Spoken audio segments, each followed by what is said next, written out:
Okay. Right. So you guys have the videos. I don't want to recreate what's in the video. What I want to do is to give you more than what is on the video. So while the slides and the video only talk about the generalities, what I really wanted to do was to show how to utilize scenario analysis, which is a useful tool now in this COVID time, to show you how to use Excel Scenario Manager. It's two things you're gonna do when you have models. So this is a little P&L model. You're gonna change the model sensitivity. You know, so sensitivity is to say, hey, sales price is, let me just pick this up. Sales price is 30. What will happen if sales price increase 10% to $33? And you see the figures change to $33. If sales price is 30, what will happen if the sales price drop 10% to 27? And the figures change. So that is sensitivity analysis, you know. So let us increase. So this is the selling price. You can see how much profit moves if the selling price go up by 10%. So it goes up to 2.68. Or if the exchange rate goes up by 10%, let's say the exchange rate goes to 132, what will that have? So all of that is what sensitivity analysis is doing, changing one variable. What I want to do today is show you how to do scenario analysis. And you know, I have Excel 2019. This is not Excel 2019 here, but I don't think they changed it. And there is you'll see what I'm gonna do. But there's a little flaw with Scenario Manager in Excel. I don't know if they corrected it for Excel 2019. But let me explain what we're going to do. We have this spreadsheet of profit and loss model for 1 quarter, January, February, March, totals. So this is just a basic profit and loss model. I built it based on 5 key assumptions: the US dollar exchange rate, sales growth, units sold, US dollar selling price, and a cost margin. So in January, where is it? Formulas. Oops. All right. Let me remove those trees.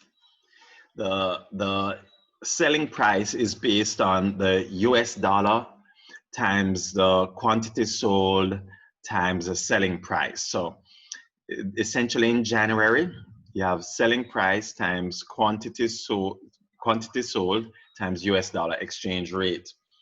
Now, what will happen is that those sales will increase based on a growth rate. So it's going to be based on a growth rate. So I'm going to have a sales growth rate.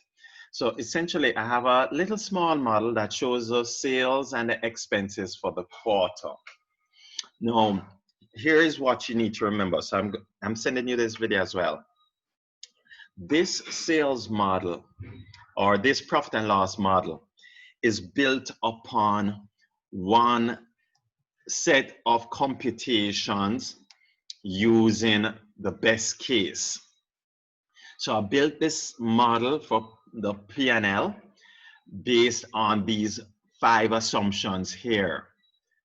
I call that the best case. But then I recognize that, hey, I could have a base case or I could have a worst case scenario.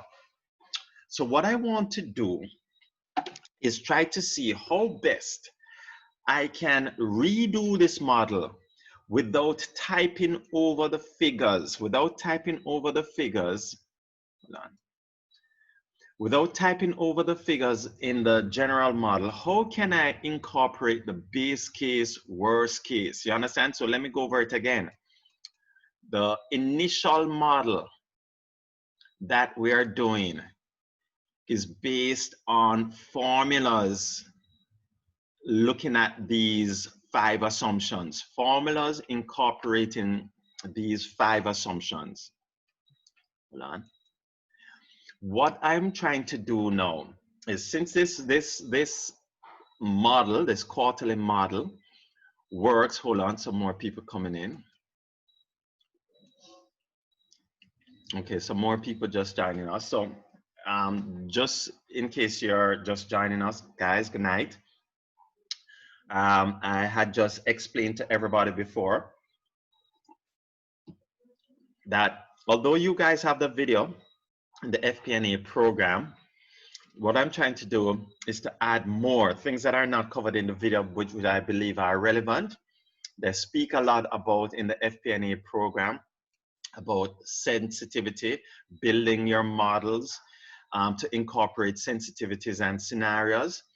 So what I'm trying to do now is to show you how we can use Excel's Scenario Manager feature so that you get more robustness within your Excel model to understand the different range, you know, of variables or range of outcomes that could be possible. So here I just did a little preliminary small quarterly P&L extract. This is a model that shows a P&L extract.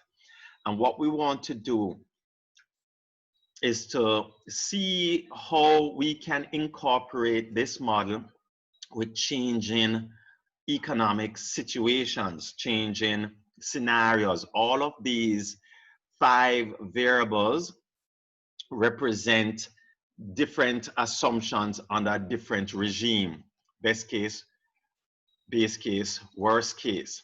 So I'm going to show you how to do it easily. It's a powerful feature in Excel. The first thing that you need to do is to do your general model as if you're just doing one thing. So I did a general model for the P&L. Sales, as you can see, is going to be based on the US dollar exchange rate, the units sold, and the US dollar selling price. Okay. What you'll also see is that I'm going to grow the sales based on a sales growth factor. And what we're going to do is also ensure that the cost is going to be based on the selling price. So it's going to be 40%, that's the assumption, based on the selling price. 40% based on the selling price.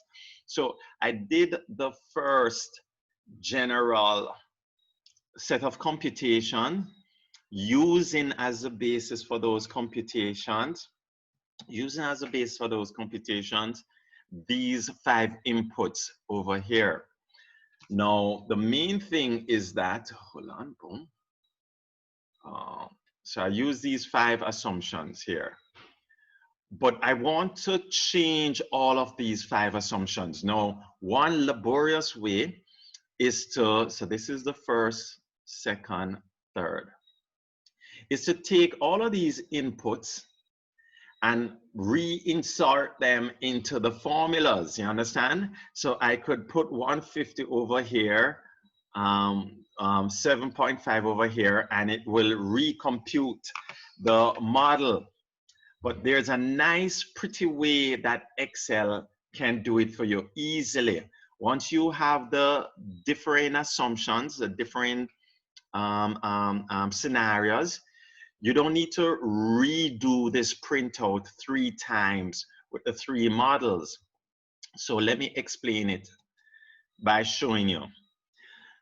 So the first thing I said is to create a general model. Remember, what I'm going to do is everything is based on this first base case. This entire block of this little small P&L model is going to be based on the, hold on, based on the Excel assumptions here. Then what I'm going to do, and you'll appreciate this later on, I'm going to give these assumptions I'm going to use a feature in Excel, the name box assumption, and I'm going to rename these cells. I'm not going to change the cell entry. The cell entry is 132. I'm going to change this to exchange underscore rate. So the name of this cell is not going to be in Excel. You're going to see why I'm doing it. It's going to be C. It's not going to be C5 anymore. It's going to be exchange rate. Note that I put underscore. You can't have spaces when you're naming your cells. I'm going to call C6 growth. So I'm doing the name box.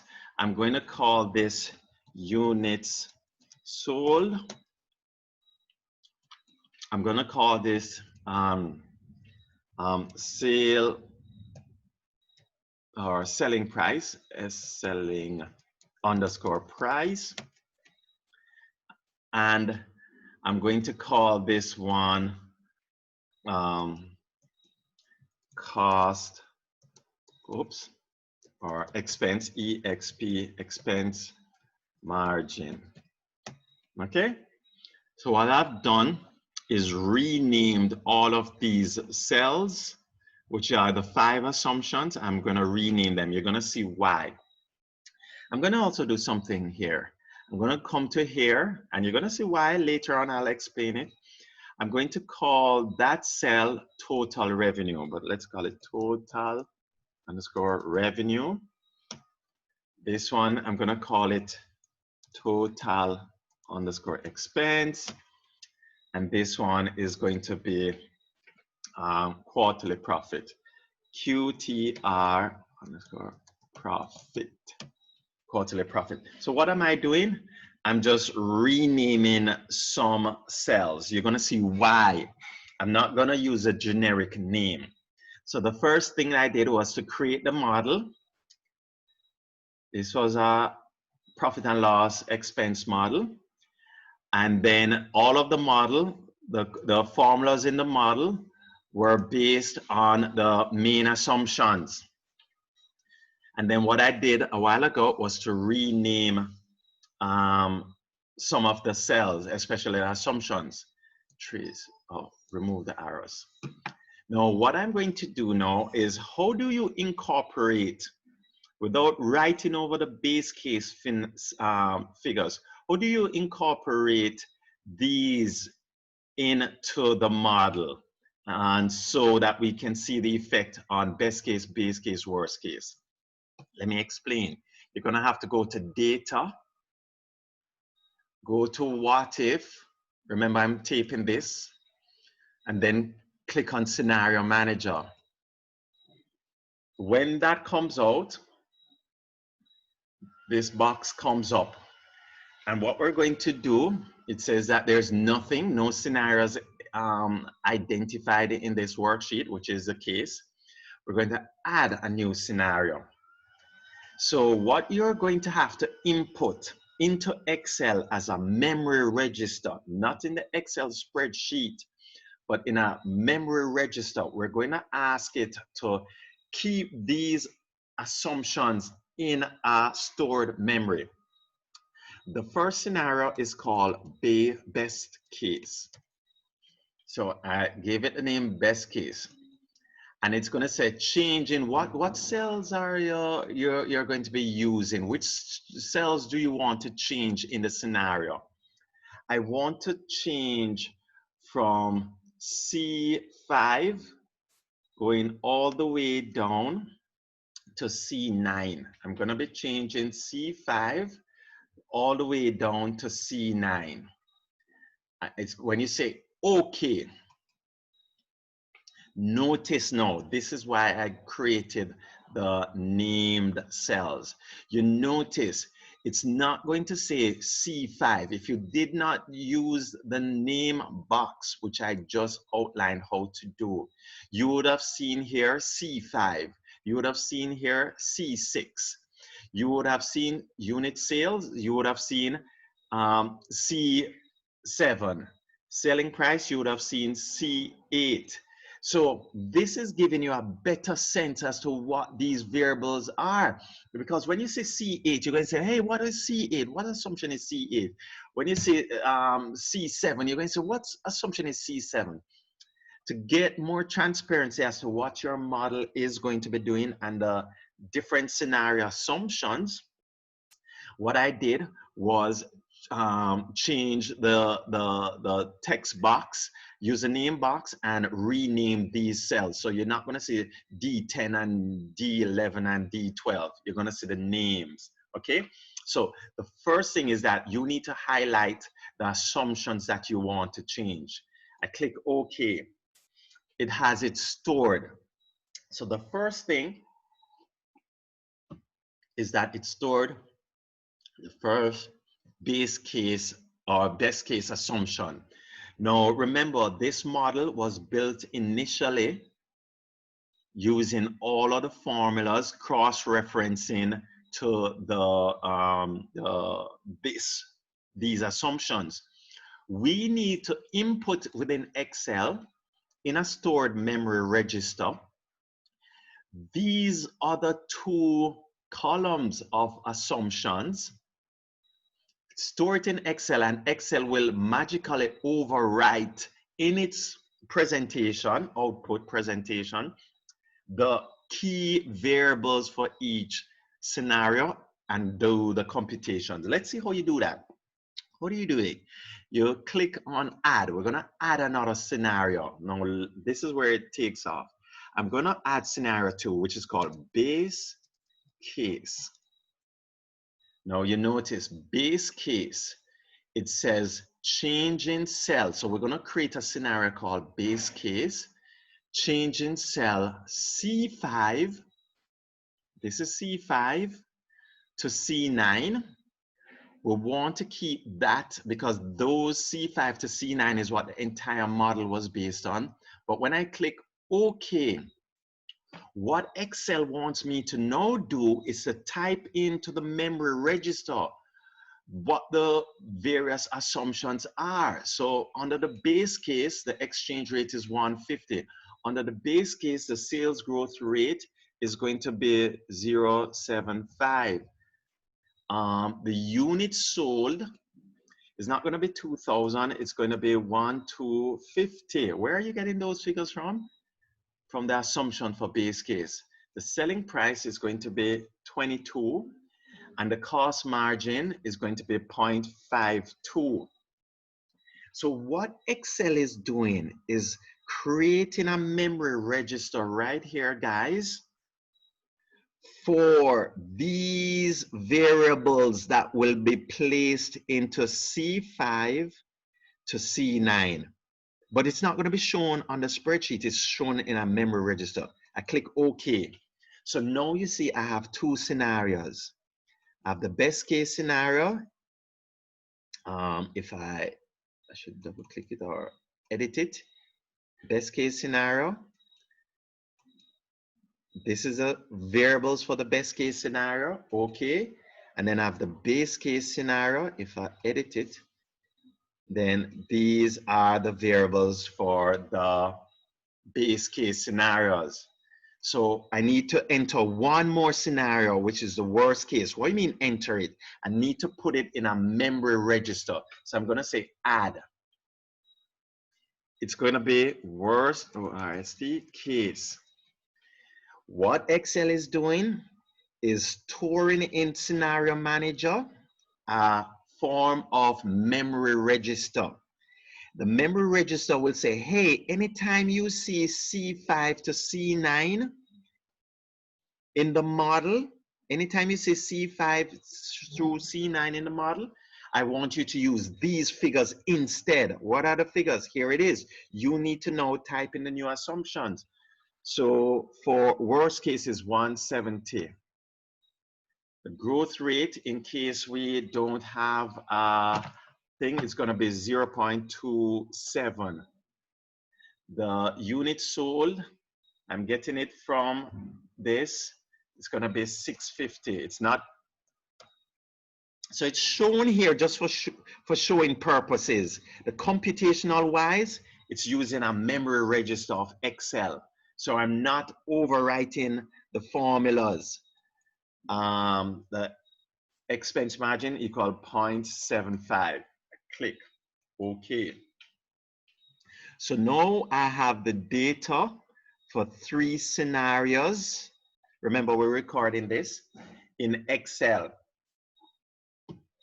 What I love about this feature now, Scenario Manager, is that it allows you to then create a summary, which is a pictorial view of what you want to show to your boss that shows all of these scenarios side by side. So if you click summary and say, hey, I want Excel to give me a scenario summary, a summary. So what is a summary now for Excel? What Excel is trying to ask you here is what is the output for the scenarios that you want to show? I want to show the total revenue for each scenario. Put a comma. I want to show the total expenses for each scenario. Put a comma. And I want to show the net profit for each scenario, which is that item. Okay, don't click on the pivot table report. That's a scenario summary. Then you click OK and look what Excel does. Let me just clear this off the screen. What Excel just did, it showed you all of the assumptions. So these are the assumptions. It showed you what would be the revenues, the expense, the profit for each set of scenarios: a base case, best case, base case, worst case. So without you having, and you're going to notice the data is still here, the data is still down here, but it created another worksheet, scenario summary, that shows you, hey, these are the cells that change. Again, this is another great way of why I renamed the cells. If you did not rename the cells, what do you mean rename the cells? Remember, I had used the name box up here to rename all of these cells. These are the cells that drive the assumptions. I use the name box. Remember, don't confuse the name box with the variables that are input into each of the cells.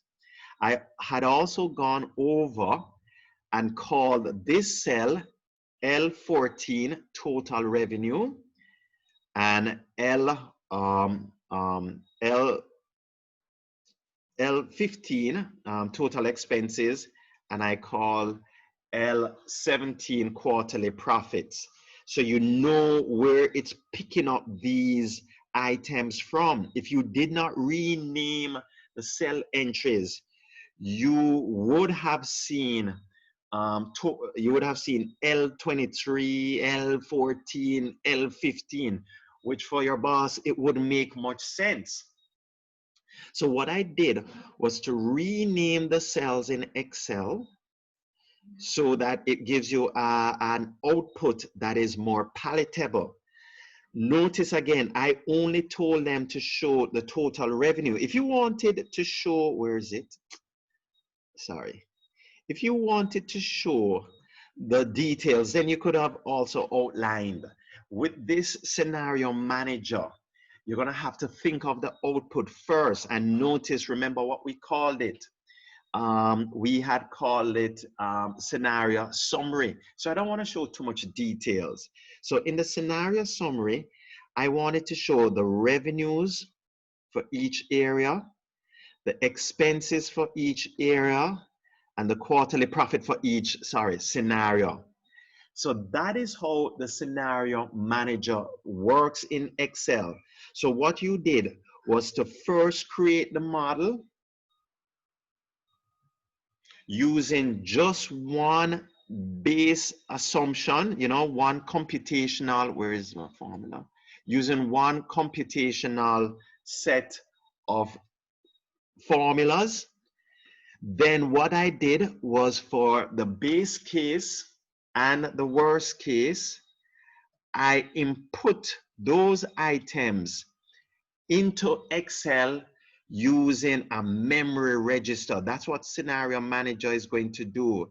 What it's going to do is put these in a memory register. And then the memory register will be the one, the memory register will be the one that is responsible for generating that summary, scenario summary. You don't need to go over and re-input base case figures into this column. You don't need to input the worst case figures into this column. Scenario manager, scenario analysis manager does that for you, and it puts it in the scenario summary. So that is how the scenario manager works. But there's a major flaw with it. As I said, I have Excel 2019. I haven't done scenario manager on Excel 2019 as yet. But one of the flaws is that this report is a static report. What do I mean static report? If, unlike Excel, if you go and change any other figures, let us say we change the US dollar exchange rate to $100, it's going to change on this spreadsheet because all of the formulas are based on here. You know, notice if I change base case from 150 to 177, nothing is going to change. If I change this to $230, nothing is going to change. So what is the thing that is driving this model is the figure that is shown in column C, the base assumption. That is where the spreadsheet was built on. But when you change the figures here, so let's change this to 200, a ridiculous figure, 279. It changes the profit, but it doesn't change scenario manager. It's still showing the old figures. So this is a static report. To get the new figures, you're going to have to run scenario manager again. So, you know, let me run scenario manager again. So you go to data, what if, scenario manager. What is happening is, just as I had explained to you, if you click on edit for worst case and click OK, it still has the input. These are the figures that you need to change if you want anything to change in the scenario summary output, because this is the memory register that it's using to do the computations. It's not using these to do the computation. It's using the memory register. So you need to change the figures in the memory register to, let's say, what is this now? $2,000. I'm just going to make it up, right? Just so that you can see. If I change that to $2,000 in worst case, notice this is not changing. But if I say run the scenario manager summary again, we're going to say for worst case now, it has ballooned up. See, the new figure now is coming out in the worst case column. It still keeps the old column here, the old types of scenarios. See the old scenarios there? Still saying 170, 150, 132. The new scenario is showing the new thing. So you can't change this figure, 129, and it changes the figure. This is just an output, the scenario summary that you're going to print off and show to your boss. But the main thing that you need to change in the scenario manager, you're going to have to go to data, what if, scenario manager, and under edit, click OK. This is where you're going to have to change the figures and then rerun your scenario to see the effects on your model. So the main thing is, one, you're going to have to remember that the scenario manager is keeping the figures in a memory register. The scenario summary is a static report. Here's one, if I can call it a flaw. I don't want to say it's a flaw. The scenario manager doesn't work in Excel. I don't know what happened in 2019 Excel. As I say, I need to sit down and look at it. When you're looking at the best practices for doing models, one of the main things is that all of the assumptions should be shown in a separate worksheet. I know we discussed this already. All of the assumptions should be shown in a separate worksheet. Well, Scenario Manager only works with the assumptions being in the same worksheet as the general model. So you're seeing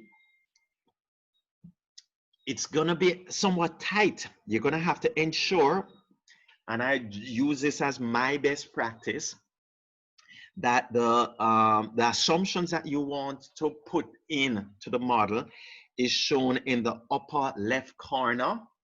So all of this is the assumption area. I don't want to have the model being in any row 2 to 10. I don't want the model starting in anything from column A to F. So what you need to do is put the assumptions in a corner, and then the model can take place over the rest of the other parts of the spreadsheet.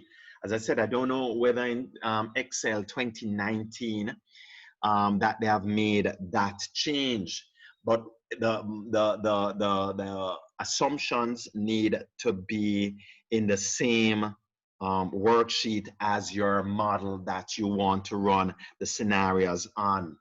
So the main thing, again, just to summarize, the first thing is, and FP&A spoke about it, the first thing is that you need to start with the end in mind. When you're doing a model, what is it that you want to create? And the best way to think of what you want to create, guys, is to start to change some of the cell entries and use the name box. To change some of the cell entries, use the name box. The name box. It will help you give a better finish output.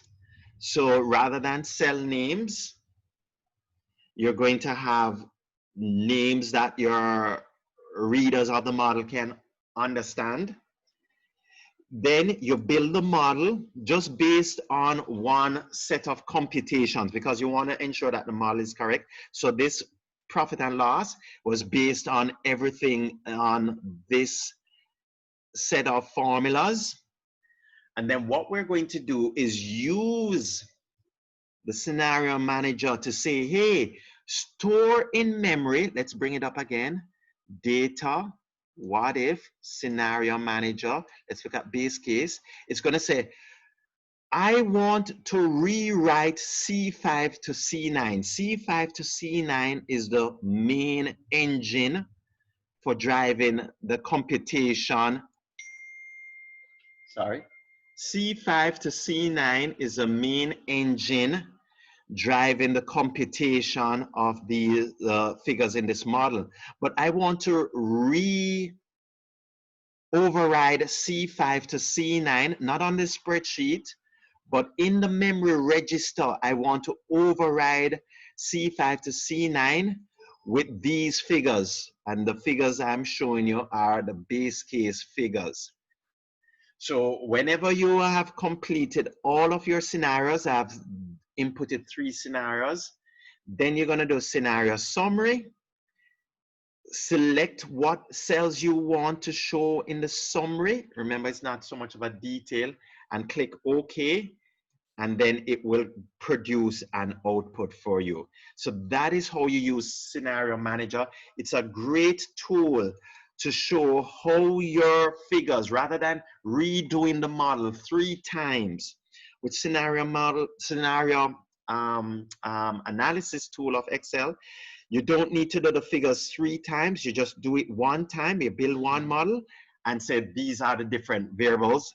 And then you come up with your output that you can show your bosses for them to make the changes. I do it all the time when I'm doing valuations. When you do valuations of companies and there's a whole heap of what ifs, what if this scenario manager works well. So that's what I really wanted to show you from this reading. Okay, guys, got it?